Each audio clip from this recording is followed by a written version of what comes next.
কল্পনা করুন, দ্বিতীয় বিশ্বযুদ্ধের আগে যেই দেশটির কোনো অস্তিত্বই ছিল না, সেই দেশই আজ মধ্যপ্রাচ্যের প্রতিটি কোণায় আধিপত্য বিস্তার করছে। ইসরায়েলের এই উত্তরণের রহস্য কী? কারা এই রাষ্ট্রের পিছনে ছিল আর কেন? এইসব প্রশ্নের উত্তর খুঁজব আজকের পর্বে। তাই অনুরোধ রইল, ভিডিওটি শেষ পর্যন্ত দেখুন।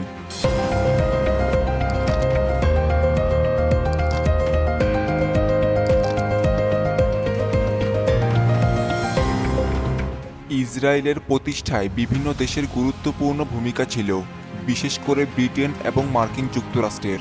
ব্রিটিশ সরকার ফিলিস্তিনে 1917 সালে একটি ইহুদি রাষ্ট্র প্রতিষ্ঠার জন্য সমর্থন ঘোষণা করে।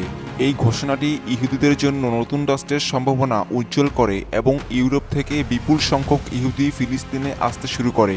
প্রথম বিশ্বযুদ্ধের পর ব্রিটেন ফিলিস্তিনের ওপর ম্যান্ডেট গ্রহণ করে, যা 1948 সাল পর্যন্ত স্থায়ী ছিল। এই সময়কালে ব্রিটিশরা ইহুদিদের জন্য একটি রাষ্ট্র প্রতিষ্ঠার পরিবেশ তৈরি করতে সহায়তা করে। অন্যদিকে মার্কিন যুক্তরাষ্ট্র 1948 সালে ইসরায়েলের স্বাধীনতা ঘোষণা করার পর দেশটিকে অস্ত্র ও অর্থনৈতিক সহায়তা প্রদান করে। এটি ইসরায়েলকে শক্তিশালী করতে সহায়ক হয় এবং পরবর্তীতে তারা যুক্তরাষ্ট্রের হাত ধরে পারমাণবিক শক্তি অর্জন করে। মার্কিন যুক্তরাষ্ট্র জাতিসংঘে ইসরায়েলের পক্ষে ভোট দেওয়ার জন্য অন্যান্য ছোট দেশগুলোকে চাপ দেয়, যা ইসরায়েলের প্রতিষ্ঠায় সহায়ক হয়।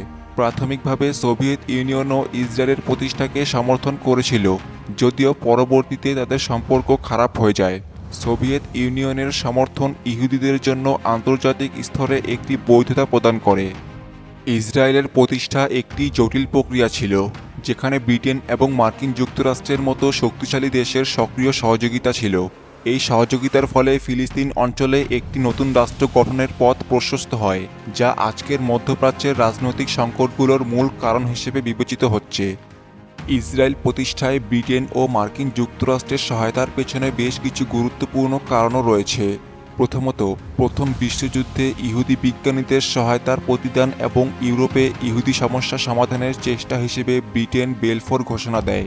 পরবর্তীতে শীতল যুদ্ধের সময় মধ্যপ্রাচ্যে সোভিয়েত প্রভাব রোধ করতে এবং নিজেদের প্রভাব বজায় রাখতে মার্কিন যুক্তরাষ্ট্র ইসরায়েলকে সমর্থন দেয়। এছাড়া ইসরায়েলের ভৌগোলিক অবস্থান, তেল সম্পদের নিরাপত্তা নিশ্চিত করা, অস্ত্র বাণিজ্য এবং যুক্তরাষ্ট্রের শক্তিশালী ইসরায়েল সমর্থক লবি গ্রুপের প্রভাব ইত্যাদি কারণেও পশ্চিমা দেশগুলো ইসরায়েলকে সমর্থন দিয়ে আসছে। বর্তমানে গণতন্ত্র ও মানবাধিকারের মতো মূল্যবোধের মিল এবং প্রযুক্তি খাতের সহযোগিতার কারণেও এই সমর্থন অব্যাহত রয়েছে। ইসরায়েল প্রতিষ্ঠার পর থেকে যুক্তরাষ্ট্র তার প্রধান সামরিক ও আর্থিক সহায়তাকারী হিসেবে আবির্ভূত হয়েছে। যুক্তরাষ্ট্র ইসরায়েলকে মোট $310 বিলিয়ন সামরিক ও অর্থনৈতিক সহায়তা প্রদান করেছে, যার মধ্যে বর্তমানে বার্ষিক $3.8 বিলিয়ন সামরিক সহায়তাও অন্তর্ভুক্ত। জার্মানি ইসরায়েলের দ্বিতীয় বৃহত্তম অস্ত্র সরবরাহকারী, যা 2023 সালে প্রায় $353 মিলিয়ন সামরিক সরঞ্জাম পাঠিয়েছে। ইতালি তৃতীয় বৃহত্তম অস্ত্র রপ্তানিকারক, যদিও তার অবদান তুলনামূলক কম। যুক্তরাজ্য এবং অন্যান্য পশ্চিমা দেশগুলিও ইসরায়েলকে সামরিক সহায়তা প্রদান করে থাকে। আন্তর্জাতিক মুদ্রা তহবিল, IMF এবং বিশ্ব ব্যাংকের মতো আন্তর্জাতিক প্রতিষ্ঠানগুলিও ইসরায়েলকে আর্থিক সহায়তা প্রদান করেছে। যুক্তরাষ্ট্র ইসরায়েলকে বিশেষ সুবিধা প্রদান করে, যেমন ভবিষ্যতের প্রতিশ্রুতির ভিত্তিতে বহু বছরের ক্রয় অর্থায়নের সুযোগ এবং অর্থবছরের শুরুতে একমুঠে সামরিক সহায়তা প্রদান। এছাড়াও ইসরায়েল নিজস্ব প্রতিরক্ষা শিল্পে যুক্তরাষ্ট্রের সামরিক সহায়তার একটি অংশ ব্যয় করতে পারে, যা অন্য কোনো দেশকে দেওয়া হয় না। 2023 সালের অক্টোবরের 7 তারিখে হামাসের হামলার পর যুক্তরাষ্ট্র ইসরায়েলকে আরও $14.3 বিলিয়ন জরুরি সামরিক সহায়তা প্রদান করেছে।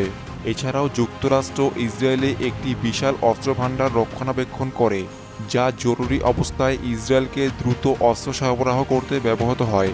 এই সমস্ত সহায়তা ইসরায়েলকে মধ্যপ্রাচ্যের সবচেয়ে উন্নত সামরিক শক্তি হিসেবে গড়ে তুলতে সাহায্য করেছে।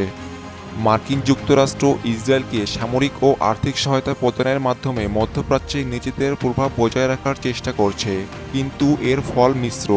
একদিকে ইসরায়েলের সাথে ঘনিষ্ঠ সম্পর্ক মার্কিন যুক্তরাষ্ট্রকে মধ্যপ্রাচ্যে একটি শক্তিশালী মিত্র প্রদান করেছে, যা ইরানের মতো প্রতিদ্বন্দ্বী শক্তিকে প্রতিরোধ করতে সাহায্য করে। অন্যদিকে ইসরায়েলের প্রতি একতরফা সমর্থন অনেক আরব ও মুসলিম দেশের সাথে মার্কিন সম্পর্ককে জটিল করে তুলেছে। গাজায় ইসরায়েলি অভিযানের ফলে সৃষ্ট মানবিক সংকট মধ্যপ্রাচ্যে মার্কিন ভাবমূর্তিকে ক্ষতিগ্রস্ত করেছে।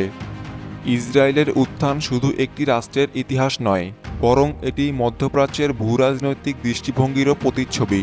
পশ্চিমা শক্তিগুলোর সক্রিয় সমর্থন এবং ইসরায়েলের নিজস্ব সামরিক ও প্রযুক্তিগত উন্নয়নই তাকে একটি পরাশক্তিতে পরিণত করেছে। তবে প্রশ্ন থেকে যায়, এই আধিপত্য কতদিন টিকবে? আর এটি কি শুধুই একটি রাষ্ট্রের সাফল্য নাকি অন্যদের জন্য শোষণের উদাহরণ? আপনার মতামত জানাতে ভুলবেন না। আজকের পর্ব এখানেই শেষ। আমরা পরবর্তী পর্বে আরও একটি গুরুত্বপূর্ণ বিষয় নিয়ে আসব। ভিডিওটি ভালো লাগলে শেয়ার করুন এবং সাবস্ক্রাইব করুন। Sujan Hossain, the Geopolitical Times.